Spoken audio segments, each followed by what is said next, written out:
The day I was thrown out, a storm battered Boston streets. Not a gentle drizzle, but torrents, slamming windows and drenching everything in seconds. I stood on the brownstone steps, my backpack growing heavier as rain soaked through the canvas. "You're a disgrace, Claire." My mother's voice sliced through the storm. "An absolute failure." Behind her, my father hovered silently, jaw clenched. It was the same look he'd worn the night I confessed I wanted to study game design instead of joining the family's prestigious law firm, Whitaker & Sons. "All these years preparing you for the firm," my mother hissed, "and you throw it away for childish fantasies?" I was 18, just out of my freshman year at Boston University, and my only crime was refusing to transfer to Harvard Law as they demanded.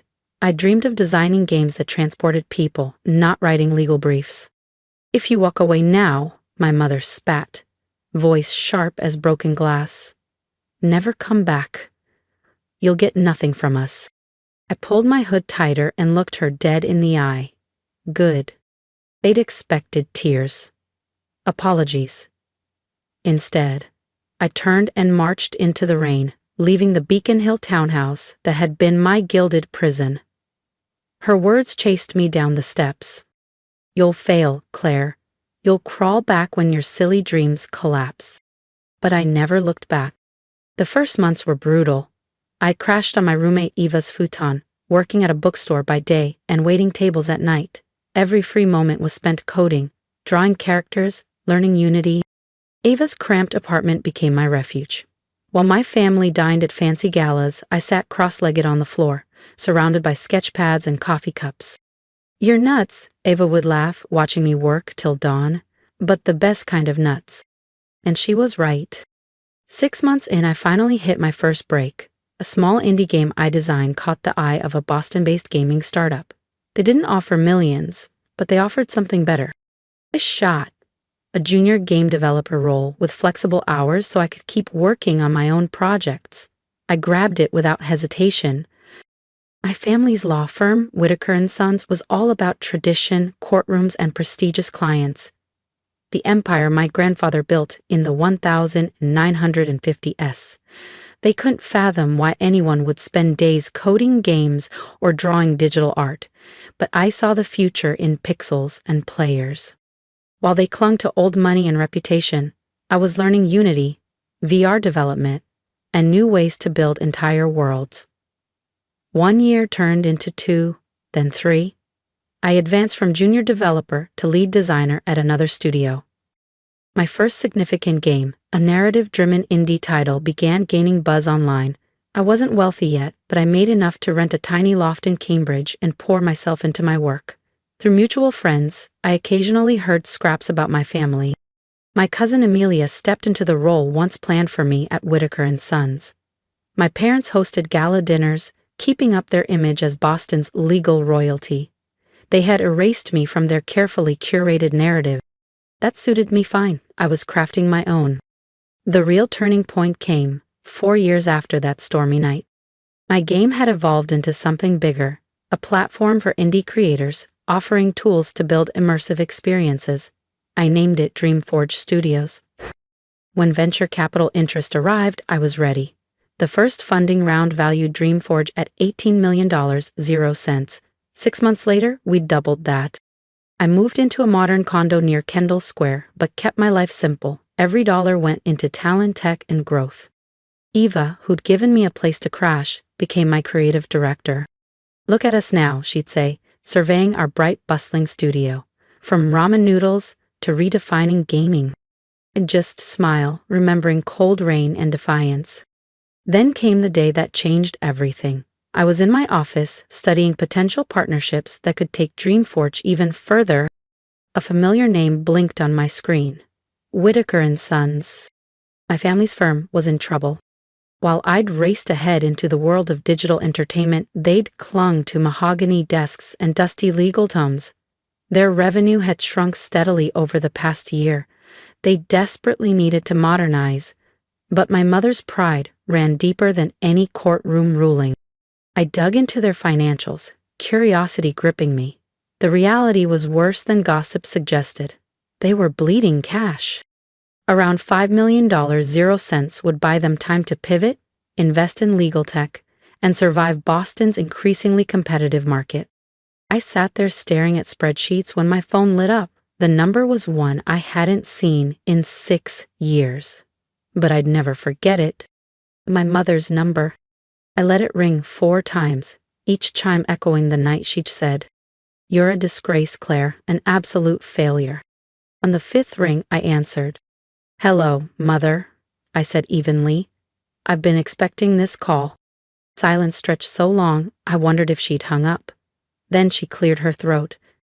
"Claire," she said, voice stripped of its usual steel, "we need to talk." I leaned back, watching rain trace paths down my office windows. "Yes," I said. "We do." The Whitaker and Sons building hadn't changed. Same grand columns outside, same polished brass plaques, same partners in tailored suits bustling through the lobby. But I had changed. As I walked through the revolving door, memories flooded me. Late nights sneaking into my father's study to read case files, childhood Saturdays at court hearings, endless lectures on family duty and legacy. "Ms. Whitaker." The receptionist blinked as recognition dawned. "Your mother is waiting in the main conference room." I nodded, adjusting my sleek navy suit, not out of fear, those days were gone, but because appearances mattered. In the elevator, I mentally recited the firm's figures. Whitaker and Sons was collapsing. Profits had plunged by 55%. Their reputation and survival hung by a thread. The conference room doors swung open to a scene I'd never have pictured 6 years ago. My mother, the formidable Margaret Whitaker, looked older, drawn. Her designer suit hung looser than I remembered, and faint smudges of mascara shadowed her eyes. Beside her sat my father, silent, fingers steepled. His silver hair, once immaculate, was now thin at the temples. By the window stood Amelia, my cousin, the chosen heir. She'd filled out, her posture tense, jaw tight. The once proud face of Whitaker and Sons didn't look quite so untouchable anymore. "Claire," my mother murmured, rising halfway before settling back into her chair. She started to extend her hand but withdrew it awkwardly. "Thank you for coming." I slid into a seat at the far end of the polished table, placing my slim laptop case before me. "Let's skip the niceties," I said calmly. "I've reviewed your financials." Amelia turned from the rain-streaked glass, cheeks reddening. "You've been spying on us?" "Public filings, cousin," I replied. "Your firm's collapse isn't exactly a secret." My father winced at my choice of words. "Your firm, not ours." "Not anymore." "We've had challenges," my mother began, slipping into her lawyerly tone. "The market is volatile, and our traditional clientele—" "Your traditional clientele is panicking," I cut in. "Law is digital now. It's AI contract analysis, blockchain records, virtual legal services. You're living in the past." Amelia snorted. "And I suppose you're the expert now, with your video games?" Without a word, I opened my laptop and cast Dreamforge Studios' latest investor deck onto the conference screen. The figures glowed. $420 million, 0 cents in annual revenue. 280% growth. Partnerships with major gaming and tech firms. The room froze. You're behind Dreamforge?" my mother whispered. "Founder and CEO," I confirmed. "My games built something bigger than Whitaker and Sons ever dreamed." My mother stared, pale. "Finally," she whispered. "We need $5 million, 0 cents. A bridge loan to modernize. We can offer favorable terms." "I'm not interested in a loan," I said evenly, flipping open a document. "I'm interested in acquisition. If you've ever wanted to see what happens when the family who cast you out comes knocking at your door for salvation, don't miss the next chapter. Subscribe to the channel and join me as this story takes a turn they'll never see coming." The word acquisition hovered between us like lightning about to strike. Amelia pushed away from the window, fury twisting her features. "Acquisition? You want to buy us out? Your own family? Family? I gave a small, humorless laugh. Wasn't it you, Amelia, who told everyone at the Harvard alumni gala that you were an only child? That your cousin Claire vanished years ago? She froze, shocked I'd heard about that. Claire, my mother began, her voice slipping into that gentle, coaxing tone she'd used when trying to convince me law school mattered more than art and coding. Surely we can find another way. We're still your family. No, I said evenly. You lost that right 6 years ago. This is business. I pulled a sleek folder from my bag and laid it on the polished conference table. Dreamforge Studios will acquire Whitaker & Sons for $22 million, 0 cents. It's generous considering your current market value. We'll retain most staff, implement legal tech solutions, and combine your expertise with our digital platforms. And what about us? Amelia snapped. What happens to the family? I met her glare without blinking. You'll be offered roles in the new division. Entry level. Promotions will be based on merit, not family name. Father can act as consultant through the transition, then retire with a respectable pension. Mother's connections might help client relations, but that's up to her. My father's hands trembled as he reached for the contract. And if we refuse, he murmured, then I walk. You can explain to your partners and clients why you rejected salvation, your reputation, and your firm will collapse. Silence swallowed the room, broken only by the soft slide of paper as my father flipped pages. You planned this, Amelia accused. You were waiting for us to fail. I rose, adjusting my blazer. No, Amelia, I was too busy building success to waste time waiting for your failure. My mother cleared her throat. How long do we have? I picked up my folder. The offer expires at midnight, not a second later. Midnight? My father's voice cracked. That's impossible. We need time to consult our partners, to explore other options. My mother's voice trembled. You don't have other options, I said, calm and precise, and you don't have time. 6 years ago, you gave me 5 minutes to choose my entire future. I'm giving you 12 hours.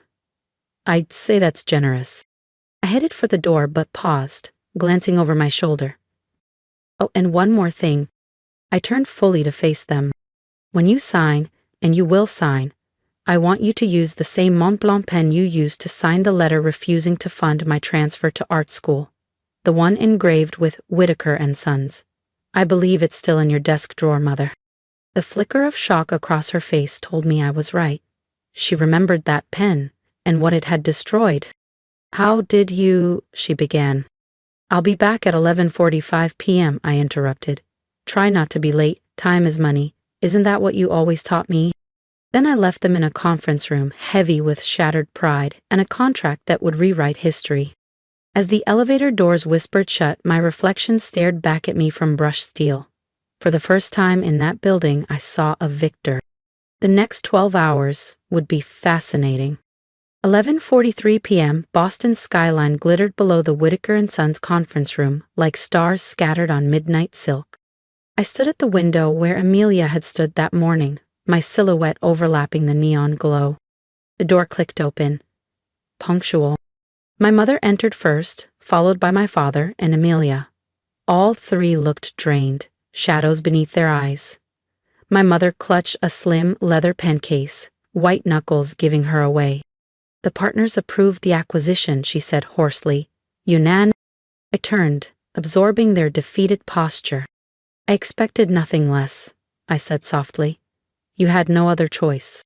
Amelia collapsed into a chair, loosening her silk scarf. You've won, Claire. Is that what you wanted? No, I replied steadily. What I want is the truth. My father sagged into a seat. You were too much like him, he whispered, like your grandfather. Edmund Whitaker was a visionary, my father began, voice rough as gravel. He saw changes coming long before anyone else. In the 1950s, when everyone clung to old traditions, he embraced technology, streamlined operations, took bold risks. The partners thought he'd lost his mind. Even his own father called him reckless. He lifted the pen case, opening it with fingers that trembled slightly.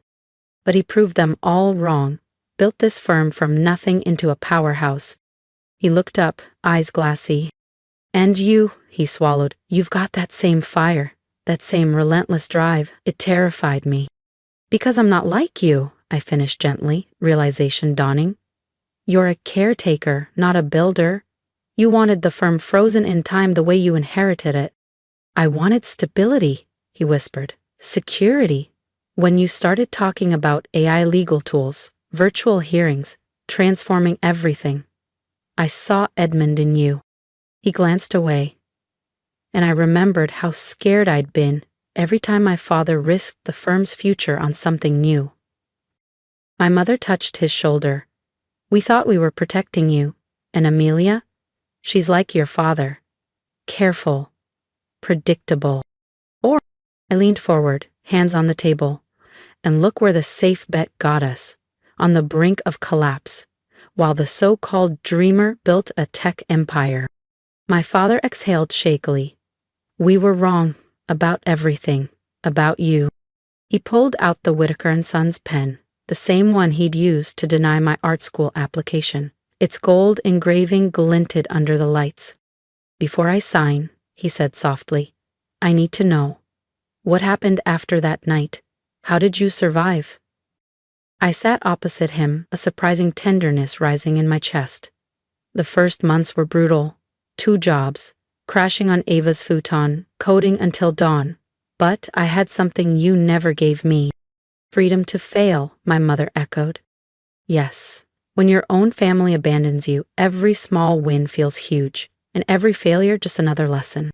I pulled out my phone, showing them my first game. Glitchy, ugly, barely playable. But it worked, and each version got better. Amelia leaned closer. And the investors? I didn't chase them, I said. They came to me. I already had paying users. I didn't need their money. They needed my innovation. Just like Whitaker & Sons needs it now. My father held the pen like it weighed a ton. And once we sign, what happens to us? Exactly what I told you. Amelia starts fresh. Mother uses her networks. And you, father? You get to watch the firm become what grandfather dreamed it could be. He hesitated. Why didn't you just let us collapse? Because builders don't destroy. They transform. Everything grandfather built still matters. It just needs to evolve. 11:59 p.m. The pen scratched across the contract. My mother wiped away tears. Amelia signed without pause. My father gripped my wrist, eyes brimming. Claire, I'm sorry. I know, I said gently. But it's yourself you need to forgive for being afraid of change. And us, Amelia whispered. Can we ever be a family again? That depends. Are you ready to build the future instead of clinging to the past? They all nodded. Then yes, board meeting at 9, don't be late, we've got a firm to rebuild. As I rode the elevator down, I thought of the 18-year-old with a backpack and a stubborn spark of ambition. If someone had told her she'd own the building she was thrown out of, she'd have laughed through tears. But dreams don't need permission. They just need someone brave enough to chase them. Outside, Eva waited, grinning. How'd it go, boss? I held up the contract. Whitaker & Sons is officially part of Dreamforge Studios. She whistled. And the family drama? A work in progress, I said. But for the first time in 6 years, it feels like real progress. Victory wasn't about proving my parents wrong. It was about proving myself right. Everything else was noise. Tomorrow would bring new challenges. But I was ready. After all, I was Claire Whitaker, the so-called failure who became the builder of her own empire. And this was just the beginning. If you believe dreams deserve a fighting chance, stand with me. Drop a comment and tell me what risks you've taken, or wish you could. Remember, proving yourself right matters more than proving others wrong. Chase your future. And don't forget to subscribe so we can keep building ours together.